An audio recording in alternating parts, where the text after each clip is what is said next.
Hi guys, my name is Crystal. Welcome to my YouTube channel. Welcome old subscribers, welcome new. If you like my videos, please press the like button. Please do subscribe. Alexa, what's the time please?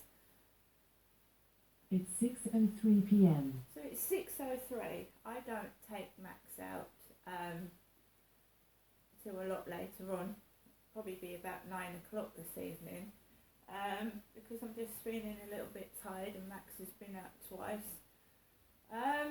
So, the day has started off to a bad start.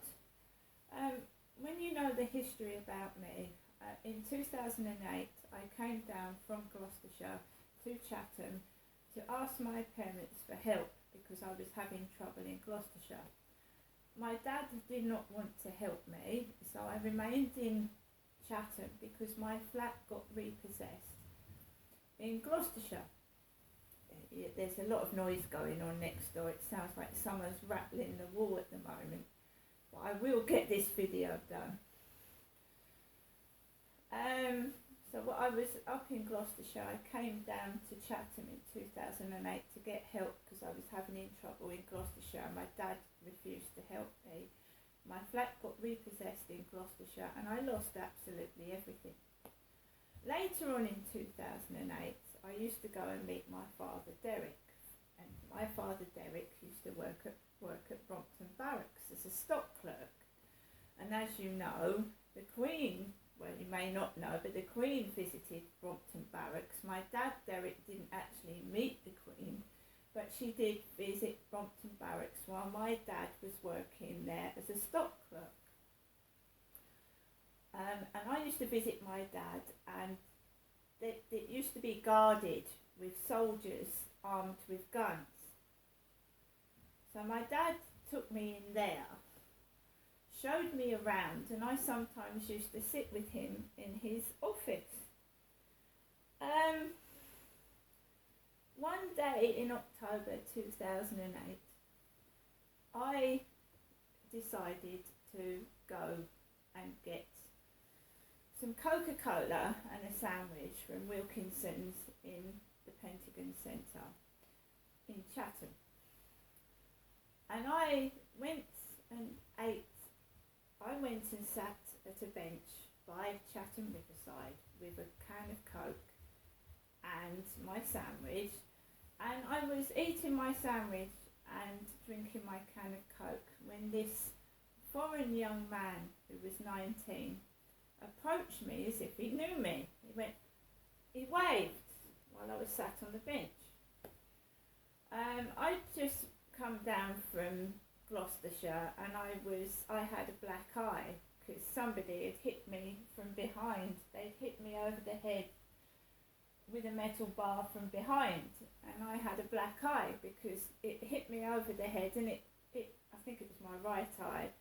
It took a piece out of underneath my eye, missed my eye by about half an inch.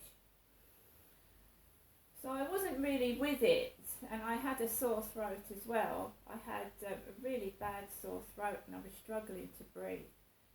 And this guy comes over, I love you, and he touches my breast, my left breast, he touches it, and I don't know who this guy is. You must come back to Gravesend. I have flat in Gravesend. I said, there's no way I can get on a bus. I can't breathe. I said, I'm thinking, who the hell is this? Anyway, I'm not going to cut to a long story short. I was forced into sex in broad daylight, and there was a witness, but they were frightened to come forward. This guy said that his name was Ahmed, Ahmed, Ahmed, and it did hit the local newspapers, but they got my name and my age wrong. So nobody knew it was me that had got allegedly raped because they got the name and they got the age wrong. It was in the local newspapers. They never found the alleged rapist, and obviously it's 2008, it's 2023 now. I was taken for a forensic testing and nothing came of it. nothing came of it at all. The evidence is long gone. But what brought me back to that was I was going through my friend requests this morning, and I had a friend request from Ahmed. And that's really nice of you, whoever you are, because you know all about my history, don't you? So sending me a friend request from Ahmed, that's really, really nice. And leading on to this afternoon, right, when, fake scenarios, when I'm referring to porn, using someone for pornography, not real situations, not things not really reported to the police because they're in fact porn. Someone's been used for porn. So I went onto the field earlier this afternoon, and when I was coming back, there was a really dark-skinned Indian-looking man with jet black hair walking up the path holding a can of Tango. So he had a can of Tango in his hand and he was walking towards me. And I'd had this friend request from Ahmed on Facebook, and I was actually not wary. I wouldn't say I was frightened, but I was wary. And then that's when that builder came out, that young male builder, and started at Max.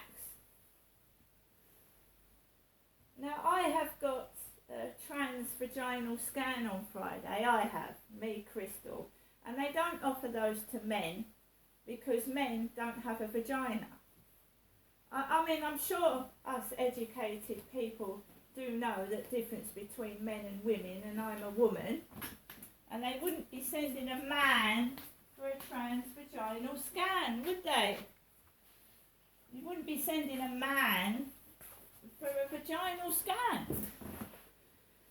So, Crystal, US pelvis transvaginal, and it's on Friday. Actually, it's on Friday.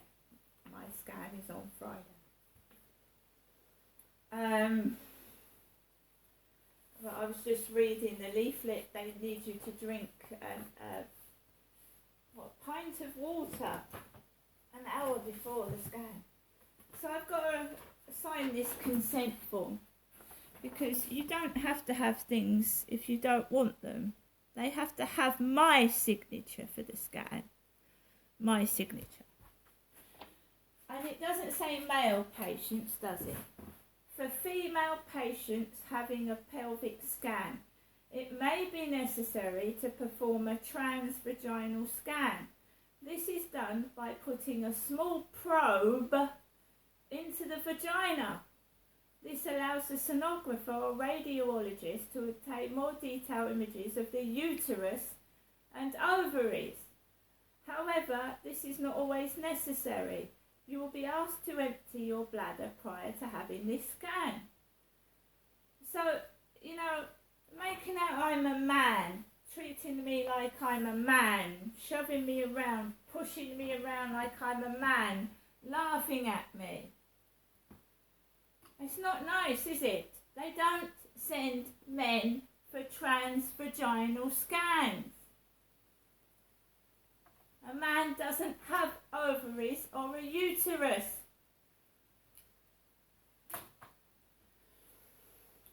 So, we've got somebody that's on my back 24/7, 7 days a week, on and on and on and on.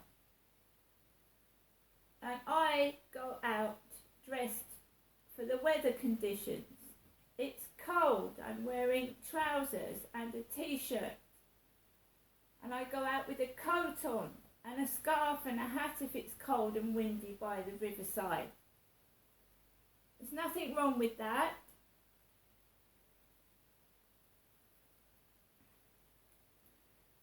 So,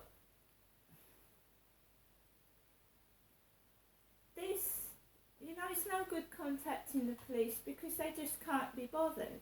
They can't be bothered. So I've got to be intimidated, stalked and harassed every day of my life because no one can be bothered to find out who the person is doing this to me. I haven't gone out yet. Yesterday I went out and I have to have my phone in my pocket in case I need to call somebody. I called somebody last night on the field, a bloke. I walked down the side opposite. I can hear someone. I can't see in the dark. He hasn't got a torch. I haven't got a torch. I can't see who's coughing. Walk down, go across, and there's a bloke letting his white dog off the lead, and it's coming towards me and Max. And I cross the road, and he shouts out, "Holly, Holly, Holly." So the dog's name's Holly. It's obviously a female dog. It's called Holly. What do? I've got someone on the phone in case the dog comes bounding over.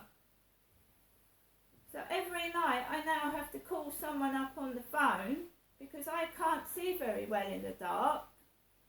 And if they decide to hide in the bushes like the other time and then come out or start laughing and let their dogs bound over, do you know what I mean? And then I've got my mum ringing. "Oh, you can call me if you need me." And I don't want to call my mum because I've got a dog jumping all over me. Or something nasty has happened. You want to call somebody for nice reasons. I don't know what's going on. And also, this alleged rapist, you have to say rapist, and remember that the alleged rape happened in 2008, and it's a long time ago. It's nearly 20 years ago, like the Hillsborough disaster. They never found the alleged rapist, by the way. He ran off with my cans of Coke and left me with nothing to drink, and I was gasping for water or some liquid.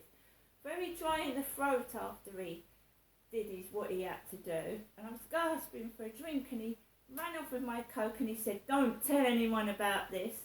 And I called 999, of course I did, but nothing happened. Nobody actually did anything to really help me. And all the while there's CCTV footage up Gunwolf where the council buildings are. No one found this alleged rapist. No one found him. But don't you think after nearly 20 years that it's a long distant memory that I want hidden away? I don't want to keep remembering it, do I? I mean, really. Also, we had a guy called, just my mum. Do you actually realise that my mum called me just after I was allegedly raped? My mum called me after I was allegedly raped to tell me that James Green, my son's social worker, had rung me up at Victoria Road. So again, my mum rings after I've been allegedly raped. And I know there's no such thing as accidents and coincidences. I've learnt that now. See you later.